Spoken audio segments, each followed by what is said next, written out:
I feel like people go through things. Me, being my age, I was very immature. I've matured from that, I feel. I don't regret it at all. It was definitely an experience I needed, just a reality check of where I'm at as a person. It changed me a lot, more accountable, more responsible. I just matured all around, on and off the court. You are Locked On Fantasy Basketball, your daily fantasy basketball podcast, part of the Locked On Podcast Network, your team every day.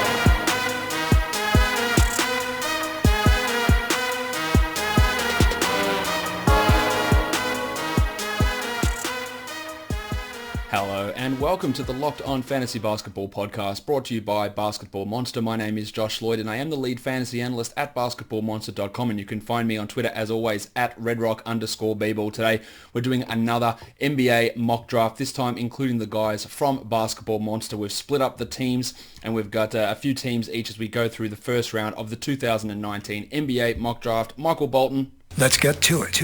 And by getting to it, we need to introduce the people who are coming in to this show to do the mock draft with me. Of course, I am joined by Greg Ehrenberg of Basketball Monster. As Greg runs in, we realise this could get dangerous. Greg, welcome.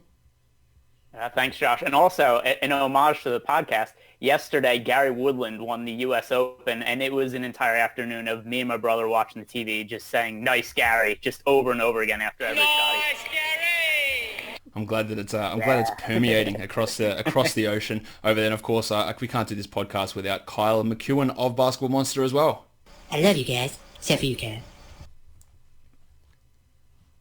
Thanks for having me on, Josh. The Golden Wolf is here, ready to discuss the NBA draft with us. We've split these teams up. Let's get stuck straight into it. And I have given myself the number one pick with New Orleans Pelicans. There's no real query here about who I was going to take at number one. It's Zion Williamson. We've talked about him a bunch. It's a no-brainer pick at number one. He's got the chance to be a top 5 fantasy guy. Yeah, by the end of his rookie contract, probably. Kyle, I'll ask you, there's going to be a ton of hype for him as a rookie coming in. We've had so much success from rookies over the last couple of seasons in fantasy. Do you think that Zion is going to go overdrafted? I think third round is probably where we're looking at him getting drafted in fantasy drafts this coming year. That might play out. I do think that there's room for him to be a very gregarious stat producer in his rookie season. So that third round pick might end up playing out okay. I don't think it's going to. It'll be something where you're probably taking him at his peak, but at the same point, that might end up being where you have to take him if you do want to take him, because he has such a versatile stat line, and we've seen his game in college. The fact that he can do everything, both provide defensive stats, be somebody who can get out on the break and push the ball at 6'7" with his big size.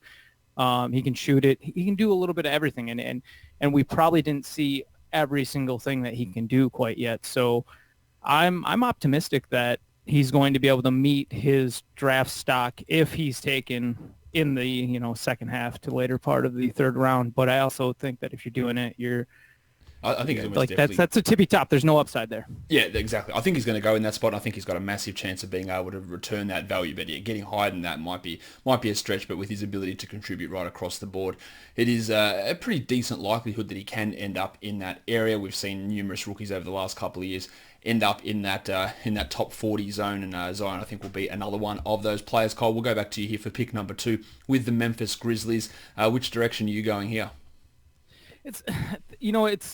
I always like to be contrarian, or not necessarily like to be contrarian, but I like to try to think outside the box on things and entertain a new idea. But with all the chatter about Mike Conley being on the trade block and everything we're hearing from the Memphis Grizzlies, it's hard to go with anybody other than Ja Morant for the second pick to the Grizzlies, because that just seems like it's written in stone right now, unless something insane happens that would cause a change of mindset for the Grizzlies, or if they're just trolling so that they can end up getting RJ Barrett. But I don't think that that's going to be the case.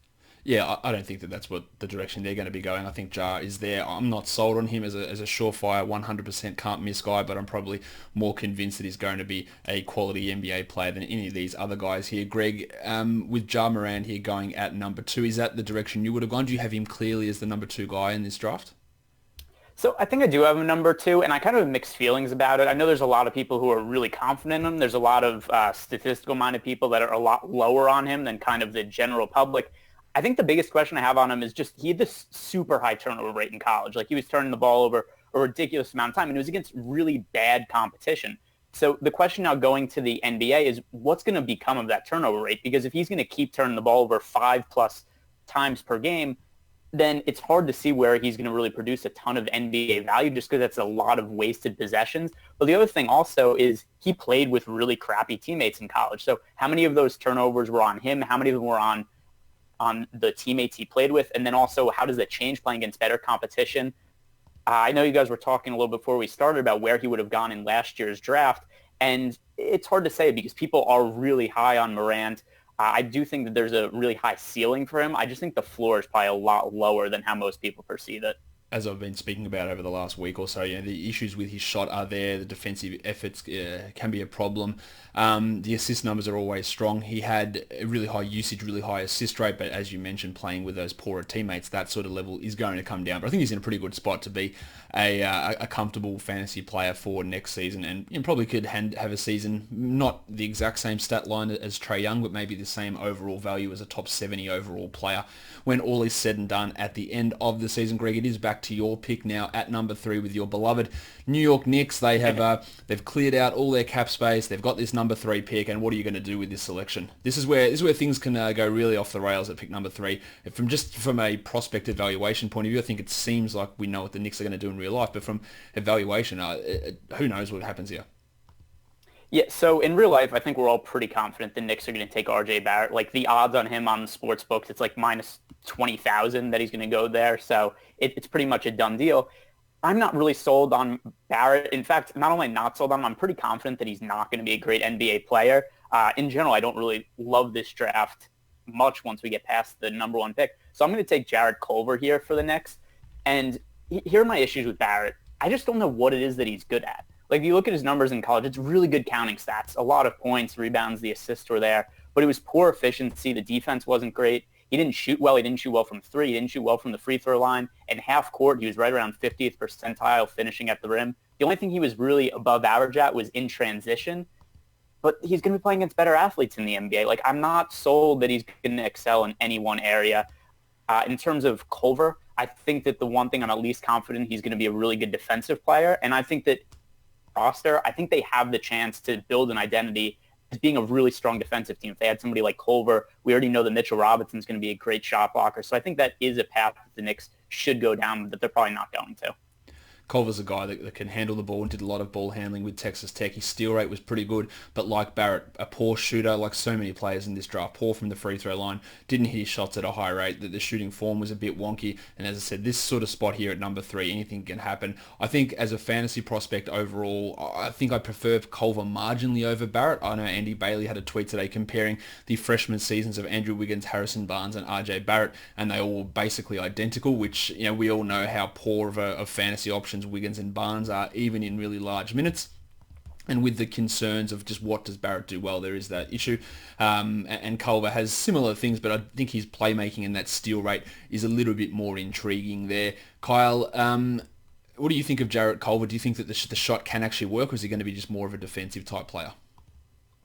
No, I think the shot can work for Culver. I believe he shot 38% in his first year and then 30% in his second year. So as far as from 3-point land. So I don't see a lot to worry about from Culver. I think that his shot can definitely be fine-tuned. I'm not too worried about it. I'm completely surprised that you didn't pick RJ Barrett, though, because that's a 6'7", 6'8" point guard for your team or if you want to play him at 2 or 3 other positions, you can. So I love his versatility. Wow, I'm surprised you didn't take him. To an extent, I get that. It's just that it didn't lead to any production. Like, it was just such empty stats. And my least favorite archetype in an NBA player is that Andrew Wiggins type player where it's just, he scores, he does it inefficiently and just doesn't do a ton else, isn't a good defender. And that's also the type of player that down the road tends to get overpaid because teams value the points per game so much more than other stats. And I know that it's a little bit ridiculous to look that far down the road when you're just drafting somebody, but it's just the type of player that I think is always going to be overvalued and just not produce a ton of actual wins on the court.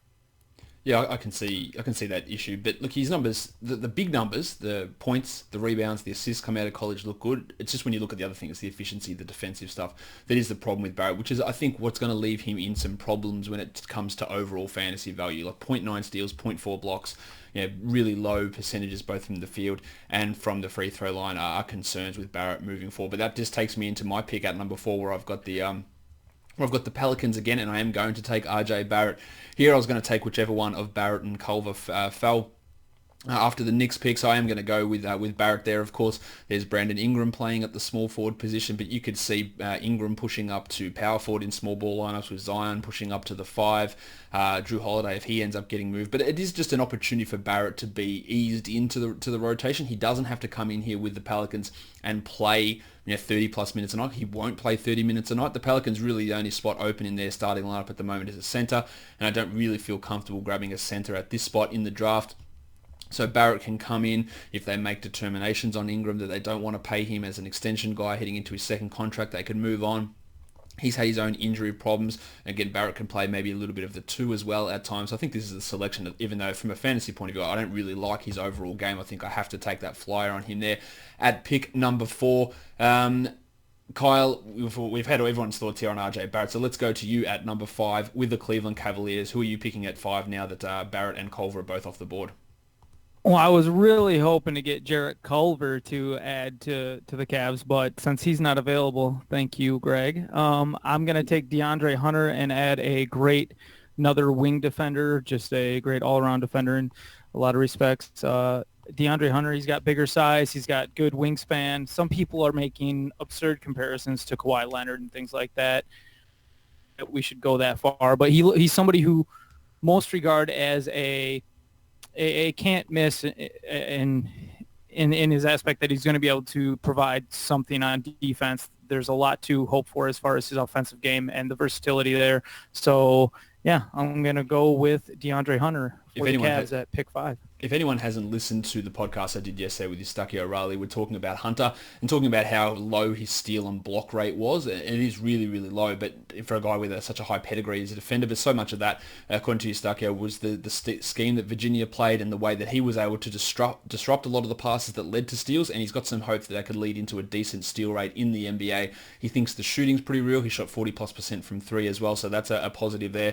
So I think that's a strong pick for a Cavs team that at some point will be looking to move out of the Kevin Love situation. Hunter probably projects more as a 4, but can play some 3. There's opportunities there. He's 6'7", he's strong, he can play that defense, and with some sort of a projectable shot with some offensive upside, I think it's a strong enough pick. Are you in that sort of boat with Hunter as well, Greg? Yeah, I'm fine with him. I actually think that in this draft, he's a really good type player to take just because I think there's such a steep drop-off. And he's a guy who I don't think the ceiling is very high, but the floor is pretty high. Like, I'm pretty confident that he has a role in the NBA as a 3-and-D type player.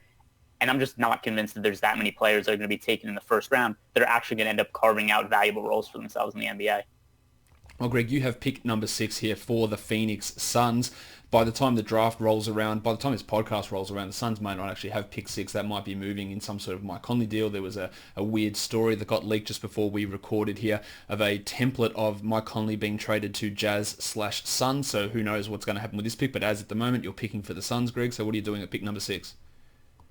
Yeah, so for the Suns here, I think Darius Garland is the pick. If he's around when the Suns pick, assuming that is the pick, we know they need a point guard. We know they want a point guard. They've been looking for a point guard for years now. I think he's the guy that they would go to.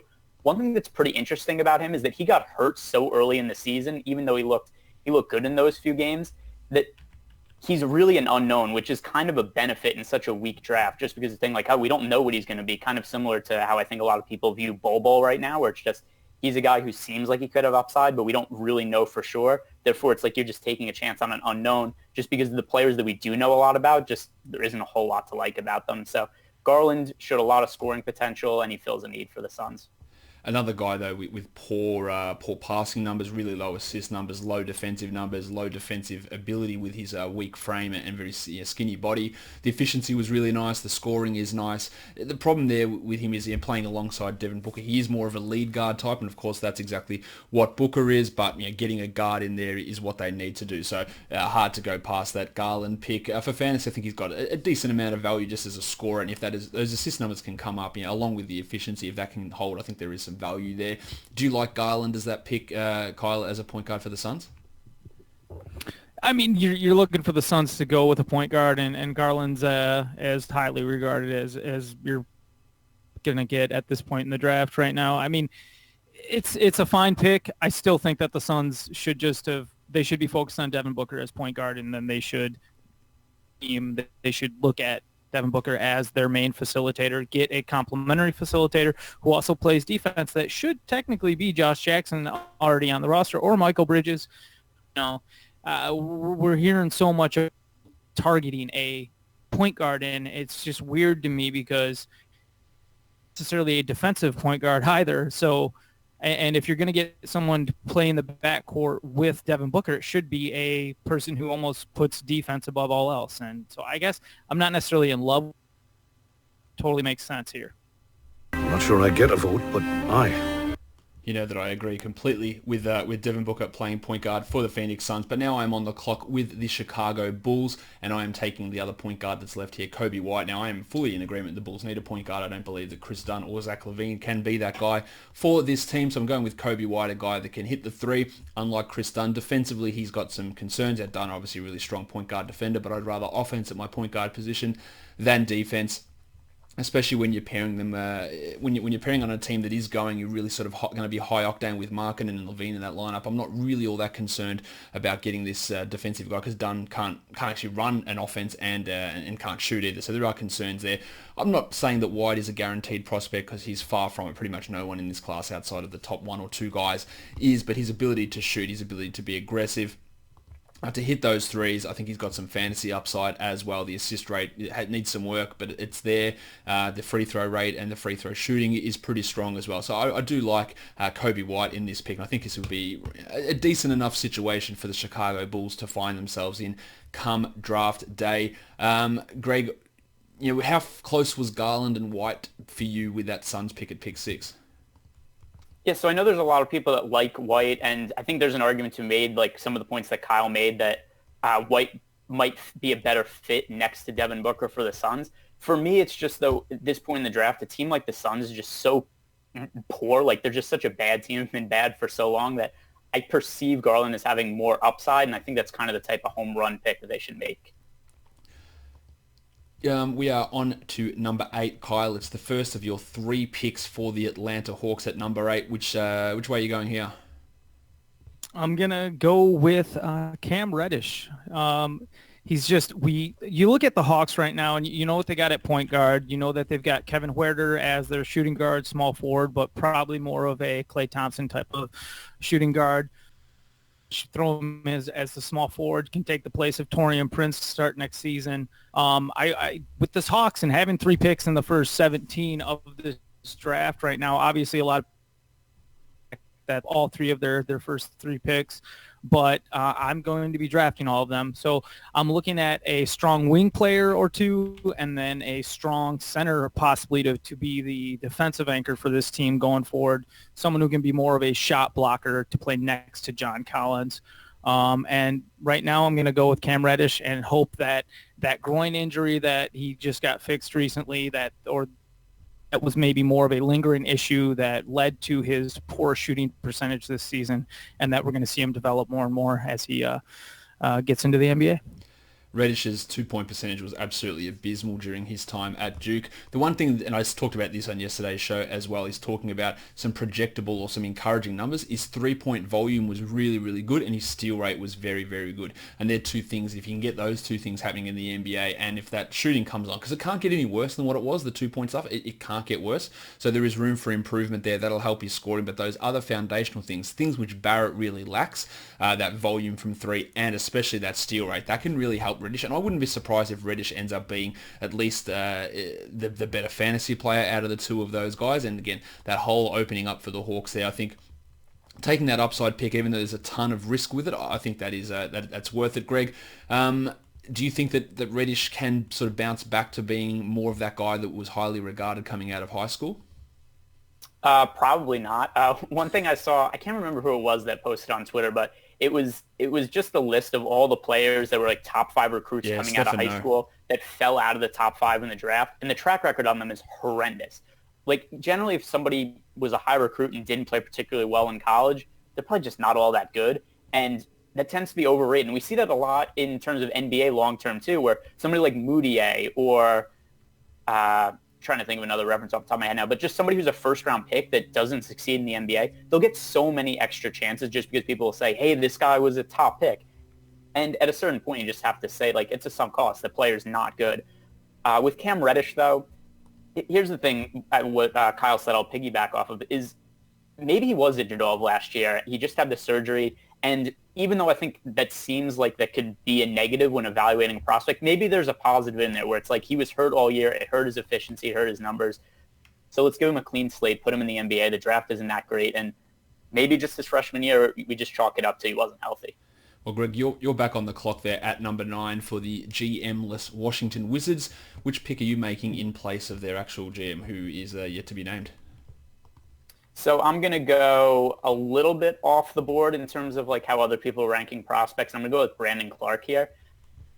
Just kind of looking at the makeup of the Wizards roster right now, like assuming that they're committed to Bradley Beal and John Wall being the backcourt for the long term, I think they kind of need somebody who's a defense-first player who doesn't need a whole lot of usage on the offense. And Clark, the one thing I'm pretty confident is that he's going to be a really strong defensive player in the NBA. Good steals in college, really, really high block rate. And when he was given the opportunity with the ball in his hands on offense, he was pretty high efficiency with the touches he got.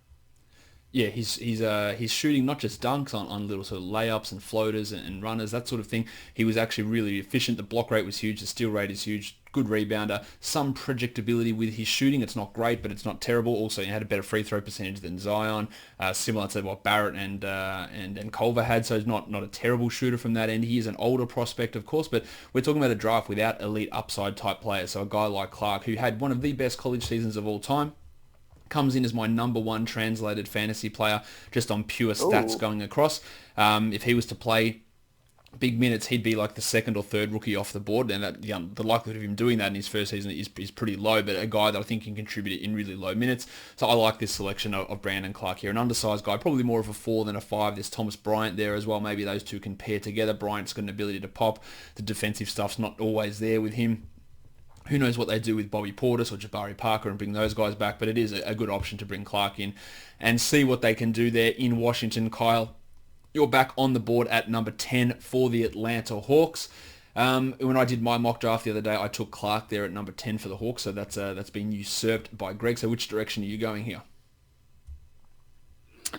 I'm going to go with Jackson Hayes. I'm going to give somebody to run with Trae Young and somebody who he can throw lobs to, and also somebody who can protect the rim for the Atlanta Hawks, play next to John Collins, have Collins stay there at that power forward spot.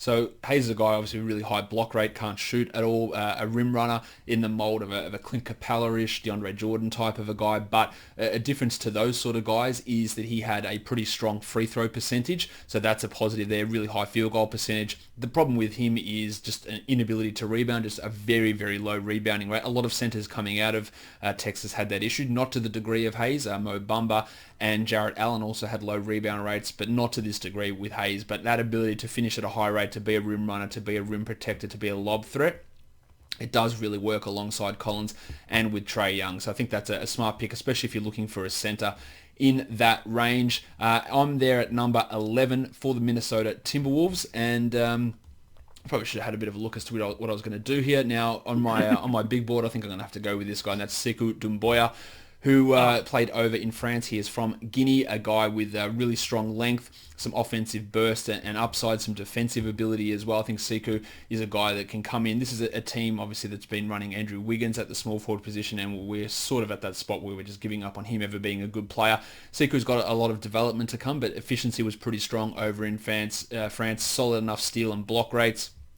Not sure he's ever going to become any sort of distributor, but there are some similarities with someone like Pascal Siakam. He's not quite as long, but he's very, very athletic. So I like getting this guy in to play behind Wiggins, to play behind Covington, and then develop over the next couple of seasons. Greg, what have you seen with Doumbouya? Do you think that there is a significant upside with him? Because that's sort of how I'm looking at it. I think he's decent enough now. He's really young. He's still 18, but I think he's got a lot of development to come.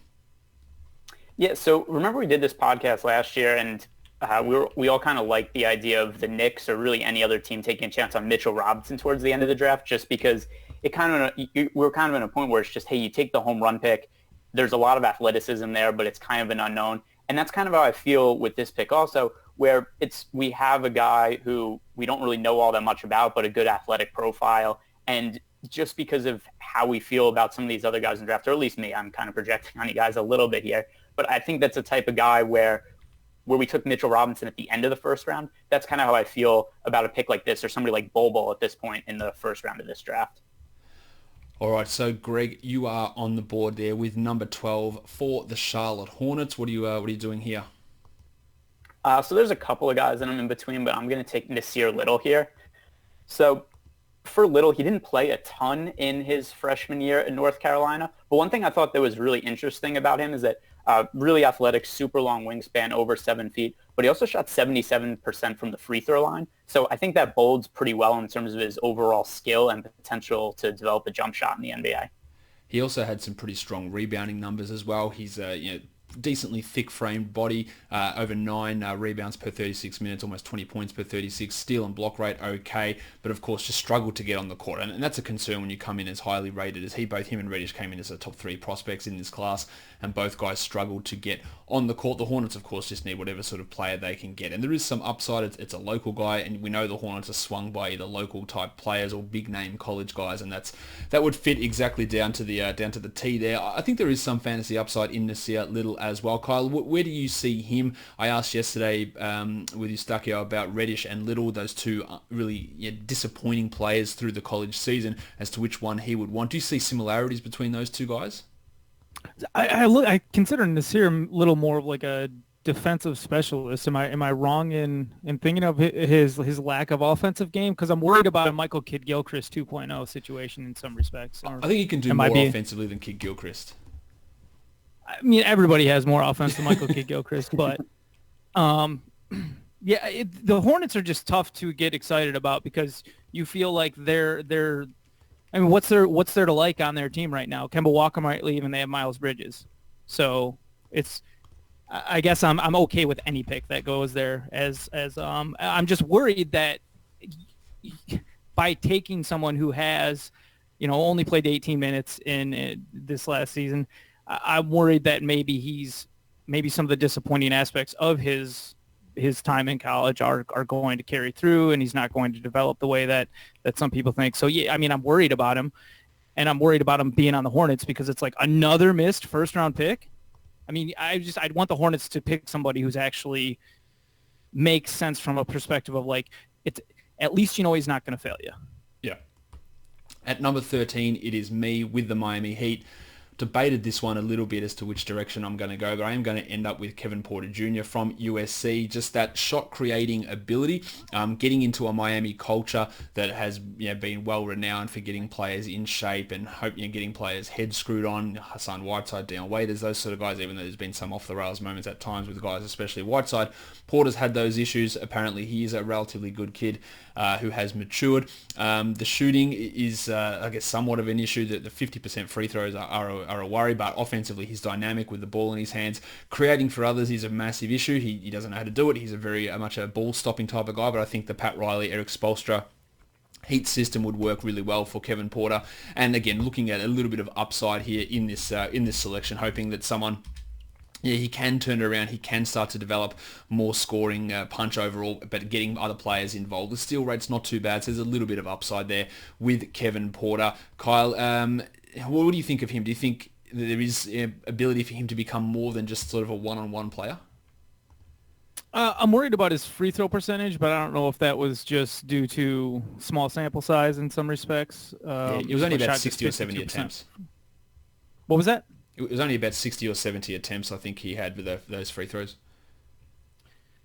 It's still a little bit concerning to see it sitting at the 52% that he had this year. I love the pick as far as like where you're taking him, who you're taking him for. The fact that going to the Heat and into that Pat Riley, like they know how to deal with jerkheads like Hassan Whiteside. So they're going to know how to deal with Kevin Porter if he's got attitude. Greg, you're on at 14 for the first of your 3 Celtics picks. I know exactly what I'd be doing here, but let's see which direction you go. Well, I'm taking Bol. Is that what you would have taken? No, it's not what I would do. I was going to take a big man, but it wasn't going to be Bol. So, okay, I would. Sell me. I was thinking. Sell me on Celtics, Bol. man. If they get this guy, if this guy's still sitting there, Celtics should take him, and he's still sitting there for me too.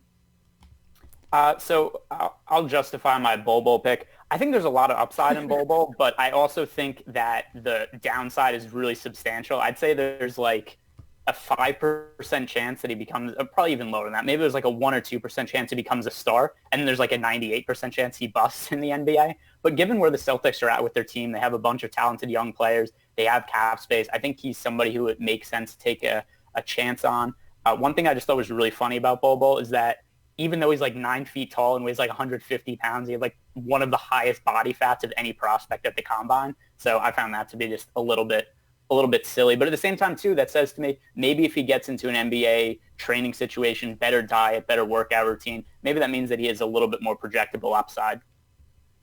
It ties into some of the concerns about Bol in that his lack of commitment or lack of love of the game, the fact that he just isn't in shape really at all, the foot injury, recovering from the broken foot. He's one of the best shooters in this entire draft class. He can block shots, but can he actually defend anybody at all, apart from standing at the rim and blocking shots? That's the huge concern. The shooting's excellent, but shot blocking does not equal good defense, and I think Bol is really the poster boy for that, and there are concerns about how he works. But I understand taking a flyer on an upside pick. The Celtics have got 3 first-rounders. You can take that selection because if it works out, it's great. If not, oh well, we took a flyer on a guy with significant upside there, and it may or may not come to fruition. Kyle, you're on the clock at 15, but before you do that pick, what's your thoughts on Bol? Where are you sitting with him? Are you like out on him as a workable NBA player? No. Bol is extremely interesting if he fine-tunes everything he needs to fine-tune, but he shows enough dashes of being able to do unconventional big man things as far as potentially being able to dribble the ball up the court or just run on the fast break by himself if he needs to. Still not sold on that, though, from what I've watched. Ultimately, Bol, I'm worried that he's going to be Thon Maker or almost an Austin Day in some respects in regard to not taking advantage of mismatches and not using his size, even though he may not have the strength, not finding a way to use his size to his biggest advantage. All right, so your pick at 15 for your Detroit Pistons. Which direction are you going here? So I look at the Pistons, and if Reggie Jackson's still going to be on that team, if Luke Kennard's still going to be on that team, they need some help defensively on that wing. So I'm going to get Matisse Thybulle from Washington, shooting guard, small forward type player, 6'5", 6'6" about. But he's got a 7-foot wingspan and put up just monstrous defensive stats in his 4 years with Washington. So hope that he can 3.5 steals in 31 minutes per game this year, 2.3 blocks in his 31 minutes per game. So hopefully he can translate that to the NBA. Yeah, the defensive numbers are out of control for Thybulle. Also a guy that was hitting decent percentages of 3 up until his senior season. The free throws waxed and waned between good free throws and poor free throws.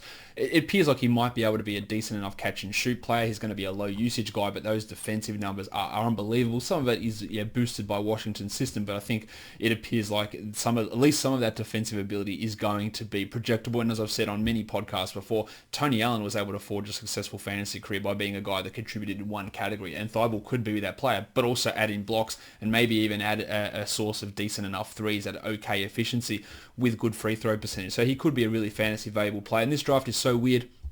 that Thibault could go at pick 35. He could go here at 15, and I don't think that any of them are wrong. There's just all these guys are so clumped in together in terms of their overall value. So I like taking that pick for the Pistons there, Kyle. Greg, with Thibault, do you think that's early for him, or are you okay? You've got that sort of flat feeling that I have across these prospects? I think it's a little early. I think certainly one issue I have with him is he was a four-year college player, and there was just not really a whole lot of production his senior year, and it actually dipped off a little bit from his senior year from earlier season. So I'm not sure how much he's going to improve going forward, which is definitely a concern for me. The one thing I really do like, though, is the steal rate and the defensive numbers, like Kyle said. One thing that we know that's really important about projecting players from the college to the NBA is that steal rate's a pretty good indicator of how well a player is able to use their athleticism and how well athleticism translates to the NBA. And Thibault averaged 3.5 steals per game his senior season. So to me, that's definitely a positive, and that's the one thing I would take away from him as a potential, a bright spot. I'm on the clock with the Magic at 16, and I'm torn as to what I'm going to do here at this selection. The Magic are in need of guards, no doubt. Markel Fultz, that could work out, but Evan Fournier, Terrence Ross, we don't know if he's going to return. They've got big men in Aaron Gordon and John Isaac. We don't know if Vucevic is going to return, so maybe that opens up a spot in that front court. My best player on the board is not necessarily the selection I'm going to make here at this spot for the Magic. I think I'm going to take McKeown Alexander-Walker out of Virginia Tech. For the Magic, a guy that is probably more of a wing than a point guard, but has some ball handling ability, really long, so the Magic love those long type of players, guys that can generate steals. He can hit threes, play behind DJ Augustin for the first season or two, start to develop, and then see if they want to run things, and then run maybe a positionless type lineup with Gordon handling sometimes, Fournier handling sometimes, Fultz there as a point guard as well, Alexander Walker playing off him. I think that this is the pick that the Magic need to make at this spot, but there are many other options that I could have gone with at this selection. Kyle, do you have hopes for Alexander Walker, who is of course the cousin of Shai Gilgeous-Alexander as well? Oh, I think Nickeil Alexander-Walker could end up being a steal. Even just, this early in the draft still. So love his versatile, his all-around offensive game, and the potential for him to be a second ball handler next to somebody. So, yeah, I really like Nickeil Alexander-Walker, and I just think I was smiling over here when you made the pick. I was like, dang, man, I was hoping to get him onto one of my teams. Well, it is your pick now again, Kyle. You've got the third of the Atlanta Hawks picks. You went with Cam Reddish and Jackson Hayes with the first two picks. So what are you doing with the third one at 17? Yeah, I was planning on going with a wing guy, and Nickeil Alexander-Walker would have been great to pair with Trae Young, I think, in a lot of respects. Just push Kevin Huerter probably up to that small forward spot. But I'm going to go with the big man who I think shouldn't be sitting on the board right now, and that's P.J. Washington. And I'm just going to let it kind of work itself out in regards to who's the center there when him and John Collins are playing together. Yeah, I think they can play together. Another one of these undersized centers who can do bits of everything. And one of those guys coming out of Kentucky, where we think that the Kentucky system may have limited their overall scope and their overall level of production. I'm not as high on Washington as what some people are. The shot does need to develop. He's got some ability quite clearly, and he's a guy that could he be like a Bam Adebayo type? I'm not sure he's at that kind of level. Can he play center in the NBA? I'm not sure, but in those small lineups, which we seem to be going towards, there is obviously utility there for PJ Washington. So far from a poor pick at that selection. Greg, you're on the board for the Pacers at number 18. Do you think, like, I've seen Washington be mocked in the lottery, like 12 or 13. So do you see him in that range, or do you see him low? Because I've got him in the 20s personally. So I'm not really sure what it is that Washington is going to excel at. He has a really long wingspan, NBA body. I think that he's going to be a strong rebounder. I'm just not sure he's ever going to be a starting caliber player in the NBA. I think that he's probably destined to be a role player, if anything, a guy who comes off the bench. I don't really love him, but I think that maybe one thing that works in his favor is, we've said this in previous seasons, is you just take guys from the John Calipari system in Kentucky, and a lot of them just end up being good NBA players, kind of regardless of what their college stats were, whatever it is about what he looks for when he recruits players, it seems to translate well to NBA production. That it does. Now you're on with the Pacers here at 18. There are some Kentucky guys still on the board who are available in this range. I reckon you might go for one of these ones. I'm actually going to take Romeo Langford here. So one thing that I think is interesting about Langford is that he finished really, really well at the rim in college, which is something I think is good to look for in a prospect.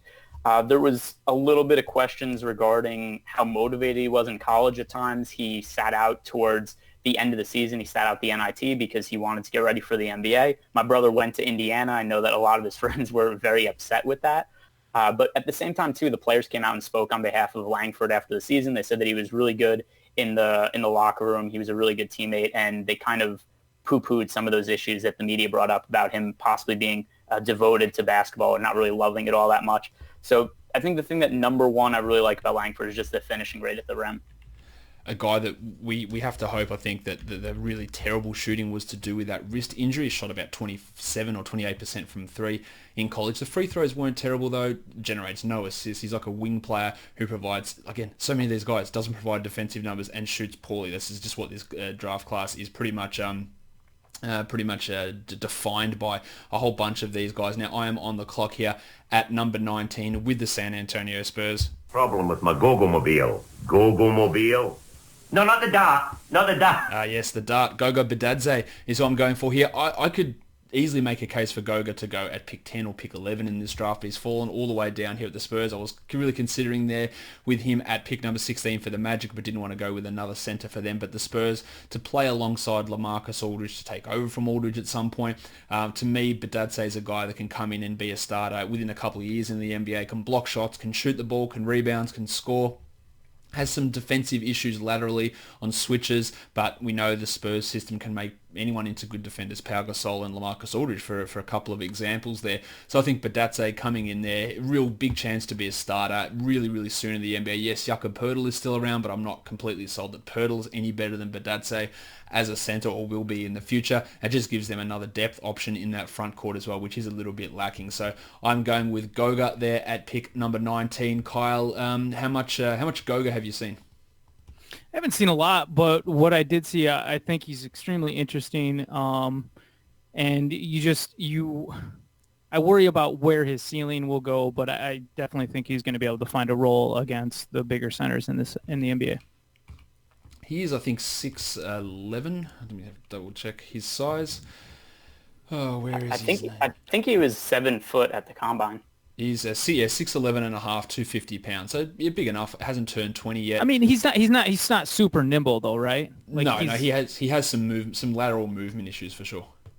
Right, yeah, and that's what I mean. I think that he's going to be able to kind of.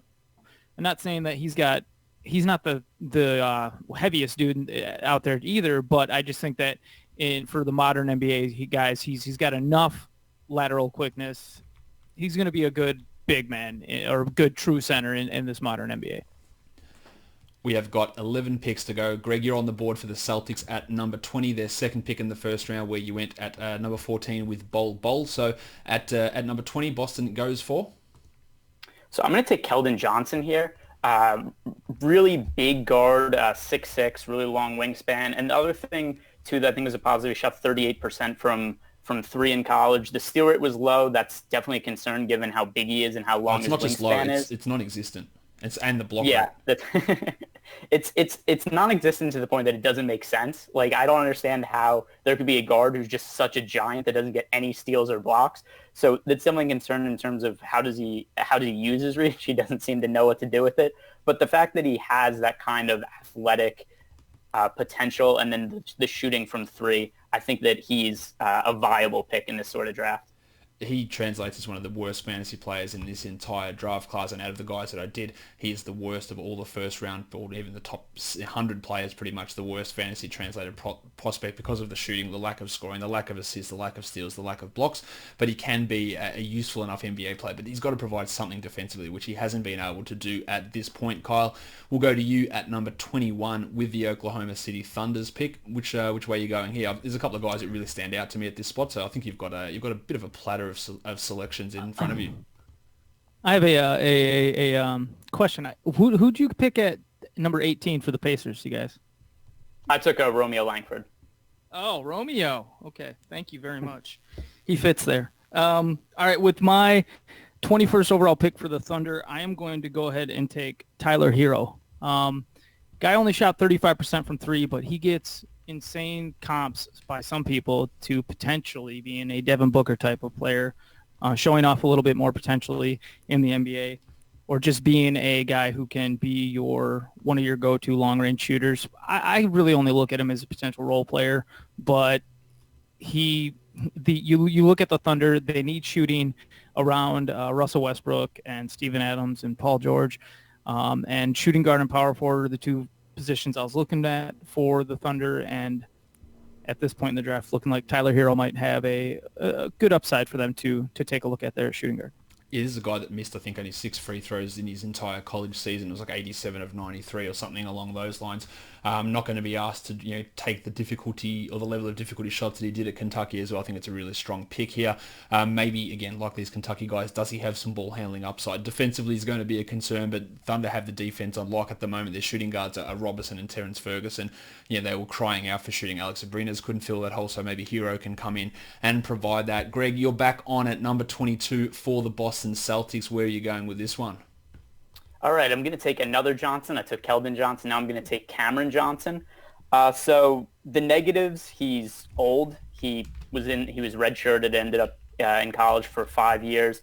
Positives, he shot 46% from three last year, really good scoring numbers, decent steal rate. So I could certainly see the potential for him being a decent NBA player. And at this point in the draft, I think that, and also this being the Celtics' third pick, I like taking a chance on him just because if you get somebody who could shoot really well, there's just always a role for that kind of guy in the NBA. Yeah, that's the thing. He can shoot well. Can he be the guy that they wanted RJ Hunter to be all those years ago? Obviously, got other stuff to work on, but he's a decent sized body, which never goes astray. 6'8" and 6'9" as a guard.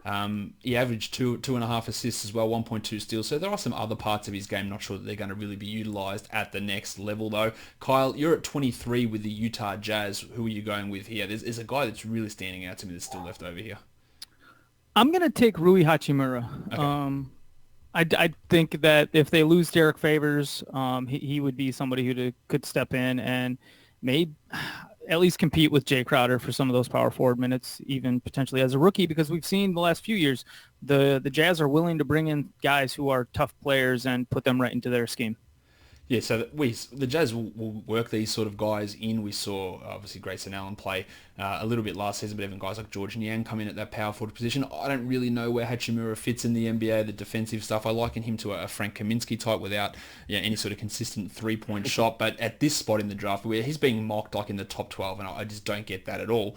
But at this point in the draft, a guy who came in scoring really well out of the NCAA, it's a strong pick to make. Not sure how functional he can be in the NBA, but it is a solid selection at this spot. And that leaves me at number 24 with the Sixers, with a guy that I've been looking at for quite a while, and that's Grant Williams out of Tennessee, a guy who translated unbelievably well, a little bit of an older player. I look at him as more of a Paul Millsap type of a guy, but I think he's got tremendous fantasy upside, steals and blocks and rebounds. He can pass. He's super efficient with his shooting as well from the field and from the line. The three-point shot needs some work, but I think there's a ton of ability here with Williams. He's got that room to develop here on this Sixers team. It could actually open up a lot quicker if Tobias Harris or Jimmy Butler leave, or one of those guys leaves. There's a real opportunity there in that front court for Williams to come in, and I think he could really start to fit with this squad in the next couple of seasons. And the upside for him, I do think, despite being a little bit older, I do think he does have a significant level of upside, and from a fantasy point of view, the ability to contribute right across the board and continue to develop, and his massive basketball IQ, I think that works really well to get Grant Williams here, and I'm happy that he fell as far as he did, all the way down to pick number 24. Kyle, did you have any consideration for Williams there at that 23 pick? Yeah, no, I was kind of flipping a coin between Grant Williams and Rui Hachimura. So when you took Grant Williams, I was like, I kind of felt like a punch in the gut a little bit. Greg, you're on with 25 here for the Portland Trail Blazers. We're sort of thinning out a little bit here in the draft. Most of the guys that I really like are gone, but there is still a few options here. So which way are you going here for Portland?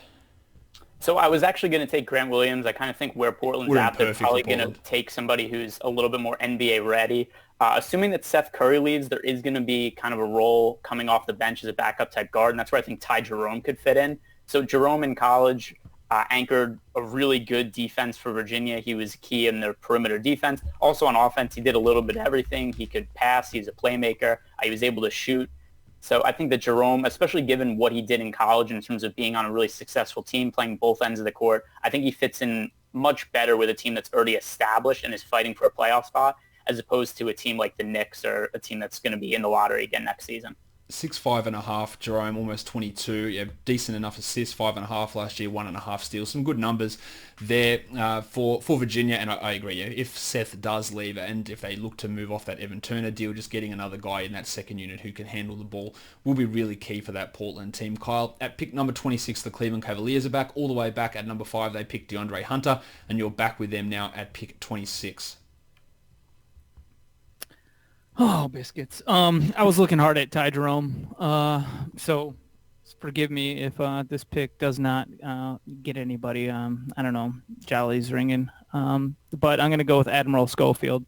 And I might just be obsessed with his first name. It's a real strong name, but Schofield is one of those players who can come in there, provide solid enough defense on the wing. It's all about can he shoot? 'Cause we don't know that at this point.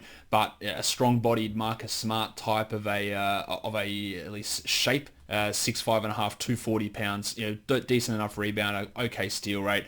Fits in. Probably doesn't ever project as a starting caliber NBA player, but to be a rotation guy, I can see that easily being an option. At 27, as we look to wrap this mock draft up, the Brooklyn Nets are on the board. I am picking for the Nets. With this selection, I've got a couple of options I'm looking for here, but I think I'm going to take the upside of Chuma Okeke out of Auburn, coming off the torn ACL. Real chance he could have gone top 20, top 15 even before that ACL injury, much like the Jedi OG Anunoby a couple of years ago.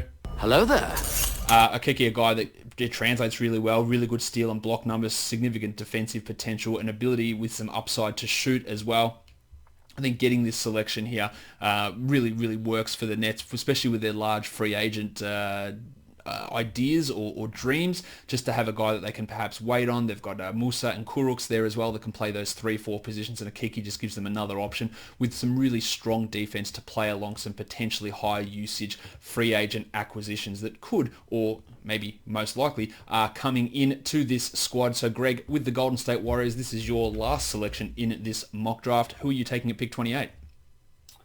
So I'm going to take Nick Claxton here for the Warriors. He's kind of risen up some draft boards recently. If Looney is going to be gone next year, also possible that we'll assume that DeMarcus Cousins isn't going to be back. It seems like they kind of soured on Jordan Bell a little bit. I think Claxton is like that next project type big man they could bring in. And really high block rate last year, which I think that's positive for me. Could be a force on defense. And I think the type of guy who the Warriors are kind of looking for on defense is a guy in that Looney mold if he leaves, a guy who doesn't really use a lot of usage on offense and is kind of a defense-first player, could help protect the rim. Yeah, I think it's a really strong pick for the Warriors to get a guy like Claxton there. A couple of other options they had on the board, but Claxton really strong with that block rate, good steal rate, does project a little bit to fill in that Looney role if Looney does get paid and they don't look to bring him back. With the 29th pick, I'm the San Antonio Spurs, and I'm taking Luka Samanic. An international player from Europe, 6'10", 6'11", showed some ball handling ability. Something just happened with someone's. Had some massive feedback there. I'll have to remember to get that out. Guys, I'm just going to pause this for 1 second.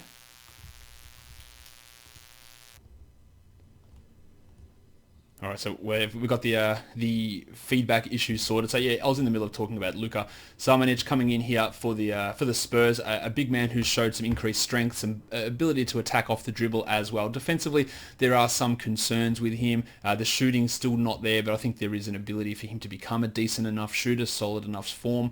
I think he's going to fit in well with this Spurs team down the line, and I think that it is the pick that it obviously is the pick that I'm looking to make here. And I think that he could very easily go 6-7 spots ahead of this one. Kyle, bring us home with the 30th pick in this mock draft. Your Milwaukee Bucks. What are we doing? I'll throw a Hail Mary up with Jonte Porter. Yeah, like it a lot. Now, talk us through Jonte a bit. He tore his ACL twice in 9 months, right? Yep. It was 9 months. So it's the hope that in what little we've seen of him, that he can get healthy and be somebody who can actually contribute. And I'm just taking a flyer here with the Bucks only pick. They're hoping to compete. They don't really need youth on their team, so this is somebody who they can get healthy. They have trainers who are very much knowledgeable about ACL injuries after dealing with Jabari Parker's situation. So I think Jontay Porter is just somebody who you can look to and hope that he's going to get healthy someday and then be a great value here at the 30th pick. Yeah, this is a guy that without the ACL injuries would have gone in the top 10, pretty much no doubt about that. I had someone say a top 5, I think Eustaquio said that yesterday. Passing ability, Al Horford type big man, still needs a little bit of work defensively, but if it pans out, it's a huge pick for the Bucks. I do like that selection there of Jontay Porter. That wraps up our mock draft, the third mock draft that I've done on this channel. Go check the other two that I've done, the one where I picked all 60 picks myself and the other one where I had a bunch of listeners on doing the first round. So this is our third mock draft, so you can take all that information and put all that together. Kyle and Greg, thank you for jumping on with me. Yeah, thanks for having me, Josh. Thank you. Guys, make sure you are subscribed to this podcast and do that on Apple Podcasts, Google Podcasts, and on Spotify. Give us a 5-star rating. And on YouTube, give it a thumbs up, give it a like, give it a comment, all that sort of stuff. Also, if you are listening to this on audio, I did up on the YouTube channel, I'm going to start putting up some off-season travel/food vlogs. I did my first one up for a weekend that I went to a place called Healesville in Victoria. Going to be doing more of that when I'm in the States. So go check out that video over there and have a look at some change of pace videos that I'm putting up over on the YouTube page. Guys, follow me on Twitter at redrock_bball. We are done here. Thank you so much for listening, everyone. See ya.